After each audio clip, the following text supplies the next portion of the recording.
Prastio dari kelompok D izin mempresentasikan hasil dari kerja kelompok kami mengenai kasus pada PT Asuransi Jiwasraya yang beranggotakan Astri Mayasari, Dwi Astini Rahayu, Eko Prastio, Mesantara, dan Wulan Marsialina.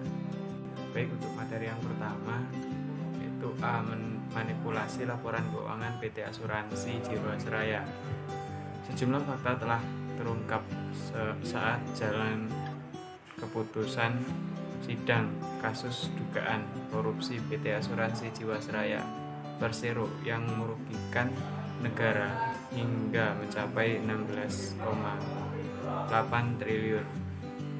Mantan Direktur Keuangan Heri Prasetyo periode 2008-2018 mengakui dapat menjalankan perusahaan selama 10 tahun bersama dengan mantan Direktur Utama Jiwasraya Hendris Rahim telah melakukan sejumlah rencana. Heri mengatakan bahwa sebagai dampak rencana cadangan bersama Hendris yang saat itu berstatus sebagai terdakwa, direksi pun melakukan manipulasi laporan keuangan ataupun Windows dressing. Manipulasi laporan keuangan dilakukan dengan menampilkan laporan keuangan yang selalu sehat kepada BPPM LK yang kini menjadi OJK dan Kementerian Badan Usaha Milik Negara. Pada saat di dalam persidangan, Heri Prasetyo dinilai terbukti bersalah dalam melakukan tindakan pidana korupsi dan secara bersama-sama dengan terdakwa lainnya sehingga merugikan negara hingga 16,8 triliun rupiah. Heri dikatakan menerima suap oleh terdakwa lainnya pada saat Jiwasraya menempatkan portofolio investasi perusahaan yang dananya diperoleh dari premi yang distorkan pemegang polis. Baiklah, saya Dwi Astini Rahayu, NPM 1903020014. Maka menunjukkan materi dari sebelumnya, yaitu yang kedua adanya kronologi kasus PT Asuransi Jiwasraya Persero yang saat ini tengah menjadi sorotan publik, di mana Jiwasraya tengah mengalami tekanan likuiditas hingga ekuitas mengalami perseroan tercatat negatif sebesar 23,92 triliun pada September 2019. Selain itu, Jiwasraya membutuhkan uang sebesar 32,89 triliun untuk kembali sehat. Permasalahan yang dialami Jiwasraya ternyata telah terjadi sejak tahun 2000-an. Berikut kronologi kasus Jiwasraya. Yang pertama, pada tahun 2006, Kementerian BUMN dan Otoritas Jasa Keuangan atau OJK menyatakan ekuitas Jiwasraya tercatat negatif 3,29 triliun. Yang kedua, pada tahun 2008, Badan Pemeriksa Keuangan memberikan opini disclaimer dan menyatakan pendapat untuk laporan keuangan 2006-2007. Lantaran penyajian informasi cadangan tidak dapat diyakini kebenarannya, defisit perseroan semakin lebar, yakni sebesar 5,7 triliun pada 2008 dan pada 2009 sebesar 6,3 triliun. Selanjutnya, kronologi kasus Jiwasraya yang ketiga, yaitu pada tahun 2010 sampai 2012. Jiwasraya ini melanjutkan skema reasuransi dan mencatatkan surplus sebesar 1,3 triliun pada akhir 2011. Akan tetapi, Kepala Biro Perasuransian Isa Rahmatawarta dia menyatakan bahwa penyelesaian sementara terhadap seluruh masalah. Oleh sebab itu, keuntungan operasi dari reasuransi ini cuma mencerminkan keuntungan semu dan tidak memiliki keuntungan ekonomis. Pada Mei 2012, Isa menolak permohonan perpanjangan reasuransi. Laporan keuangan Jiwasraya 2011 disebut tidak mencerminkan angka yang wajar. Pada tahun 2012, BPPM LK memberikan izin produk GS Proteksi Plan pada 18 Desember 2012. GS Proteksi Plan ini dipasarkan melalui kerjasama dengan bank. Produk ini ikut menambah sakit perseroan lantaran dia menawarkan bunga tinggi yaitu 9 hingga 13%. Yang keempat, pada tahun 2014 di tengah permasalahan keuangan, Jiwasraya ini dia menggelontorkan sponsor untuk klub sepak bola asal Inggris Manchester City. Kasus yang kelima, dia pada tahun 2017 kondisi keuangan Jiwasraya tampak membaik. Tapi laporan keuangan Jiwasraya pada tahun 2017 positif dengan raihan pendapat premi dari produk JS Saving Plan mencapai sebesar 21 triliun. Selain itu juga perseroan meraup laba 2,4 triliun, naik menjadi 37,64% dari tahun 2016. Sepanjang tahun 2013 sampai 2017, pendapatan premi Jiwasraya meningkat karena penjualan produk JS Saving Plan dengan periode pencairan setiap tahun. Dan yang ke-6, pada tahun 2018 Direktur Pengawasan Asuransi OJK Ahmad Nasrullah menerbitkan surat pengesahan cadangan premi 2016 sebesar 10,9 triliun. Pada bulan yang sama, Direktur Utama Jiwasraya Heri Prasetyo dicopot. Nasabah mulai mencairkan JS Saving Plan karena dia mencium kebobrokan direksi lama. Pada bulan Mei 2018, pemegang saham menunjuk Asmawi Syam sebagai Direktur Utama Jiwasraya. Pada saat menjabat, direksi baru melaporkan terdapat kejanggalan laporan keuangan kepada Kementerian BUMN. Selanjutnya, pada kasus yang ke-6, indikasi kejanggalan itu memang benar karena dari hasil audit Kantor Akuntan Publik atau KAP PricewaterhouseCoopers atau disingkat dengan PwC, dia mengoreksi atas laporan keuangan 2017 interim dari laba sebesar 2,4 triliun menjadi hanya 428 miliar. Sedangkan pada bulan Agustus 2018, Menteri BUMN Rini Sumarno mengumpulkan direksi untuk mendalami potensi gagal bayar perseroan. Ia juga meminta BPK dan BPKP untuk melakukan audit investigasi terhadap Jiwasraya.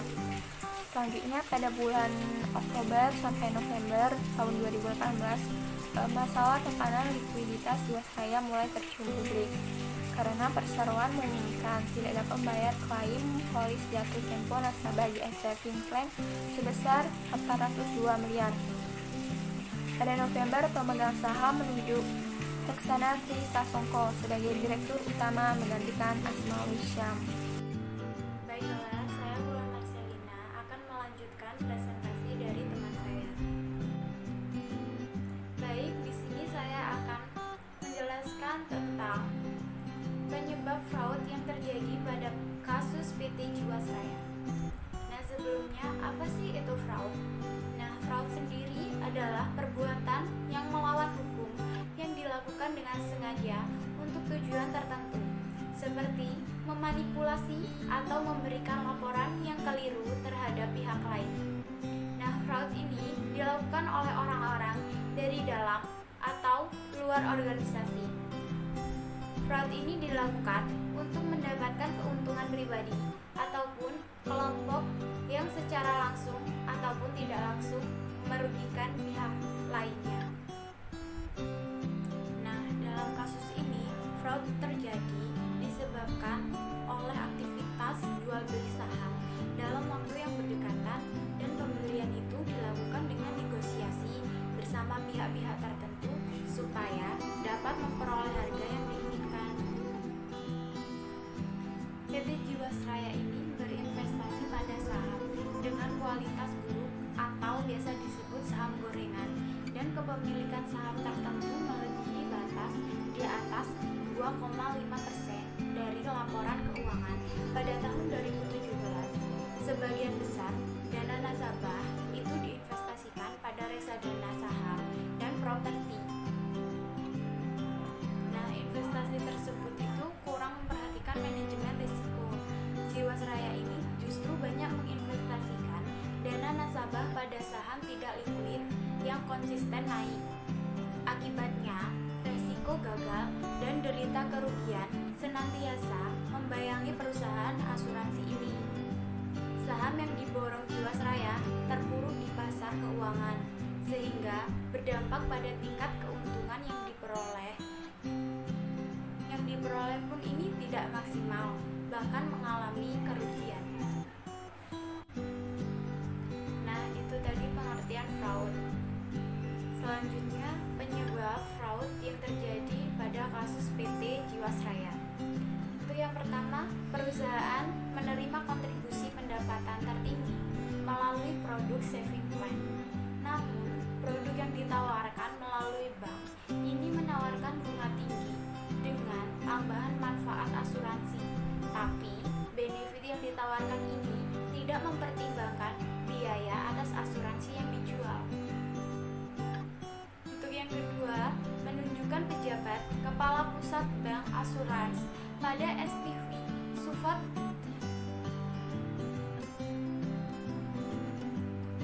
Untuk yang kedua, menunjukkan pejabat kepala pusat bank asuransi pada SPV pusat bank asuransi tidak sesuai ketentuan, serta pengajuan cost of fund langsung kepada direksi tanpa melibatkan divisi terkait dan tidak didasarkan pada dokumen perhitungan cost of fund dan review usulan cost of fund.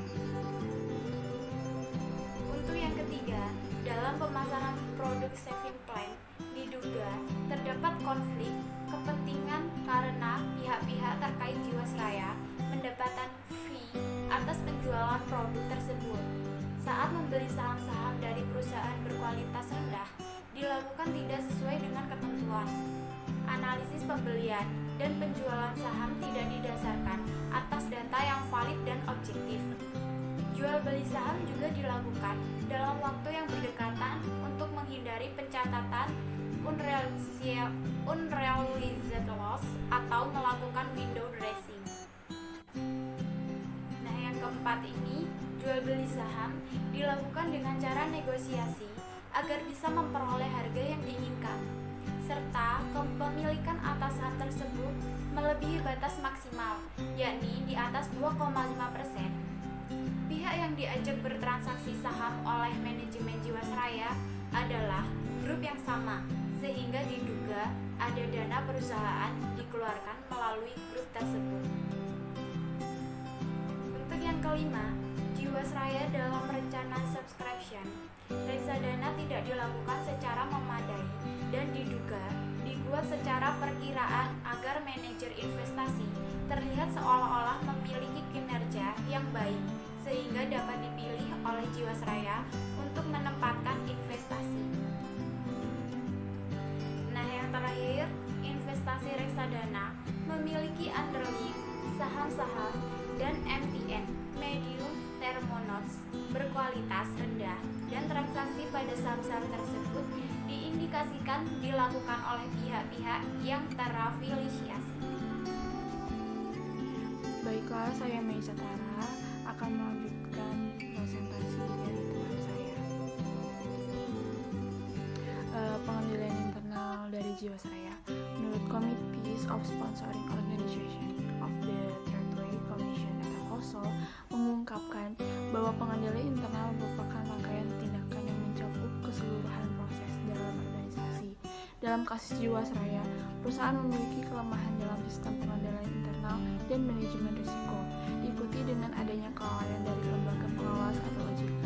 Hal ini mengakibatkan perusahaan mengalami gagal bayar yang membuat negara dirugikan sebanyak 13,7 triliun. Dan berikut ada beberapa pengendalian internal yang ada sebagai berikut. Yang pertama itu ada lingkungan pengendalian atau control environment, unsur dasar untuk semua komponen pengendalian internal atau menjadi fondasi dari komponen lainnya. Lingkungan pengendalian meliputi integritas atau etika, komitmen seluruh anggota organisasi, filosofi, manajemen, struktur organisasi, kebijakan dan pengelolaan sumber daya manusia, serta adanya dewan komisaris dan adanya komite audit. Kemudian ada penilaian resiko atau risk assessment untuk proses yang dinamis dan berulang untuk mengidentifikasi dan menganalisa serta mitigasi risiko terkait dengan pencapaian tujuan. Risiko yang dihadapi oleh organisasi perusahaan ini bisa berasal dari internal organisasi ataupun dari eksternal. Identifikasi atau penilaian risiko baik dari eksternal maupun internal harus menjadi perhatian manajemen karena berpotensi untuk mengakibatkan pengendalian internal tidak efektif.